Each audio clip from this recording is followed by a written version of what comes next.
एक छोटे से गांव में रामदास नाम का एक साधारण सा युवक रहता था।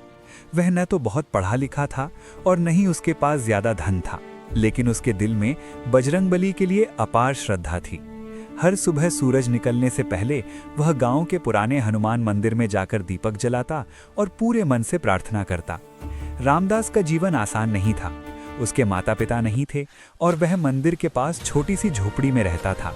दिन में वह लोगों के खेतों में काम करता और जो थोड़ा बहुत मिलता उसी में संतोष कर लेता। लेकिन चाहे कितनी भी थकान हो, वो कभी अपनी पूजा नहीं छोड़ता था। एक दिन गांव में भयंकर सूखा पड़ गया। खेत सूखने लगे, कुएं खाली होने लगे और लोगों के चेहरे पर चिंता साफ दिखाई देने लगी। रामदास रोज मंदिर जाकर बजरंगबली से बस एक ही प्रार्थना करता, हे वीर हनुमान, मेरे गांव की रक्षा करना, सबको शक्ति देना। एक रात जब रामदास मंदिर में बैठा हनुमान चालीसा का पाठ कर रहा था, तभी उसे मंदिर में एक अजीब सी शांति महसूस हुई। हवा अचानक सुगंधित हो गई और दीपक की लौ बिना हिले जलने लगी। तभी उसे लगा जैसे कोई मधुर आवाज कह रही हो, डरो मत रामदास, तुम्हारी भक्ति व्यर्थ नहीं जाएगी। अगली सुबह गांव वालों ने देखा कि आसमान में काले बादल घिराए हैं। थोड़ी ही देर में जोरदार बारिश होने लगी। सूखे खेतों में हरियाली लौट आई और गांव में खुशहाली छा गई। लोग समझ गए कि यह बजरंगबली की कृपा है।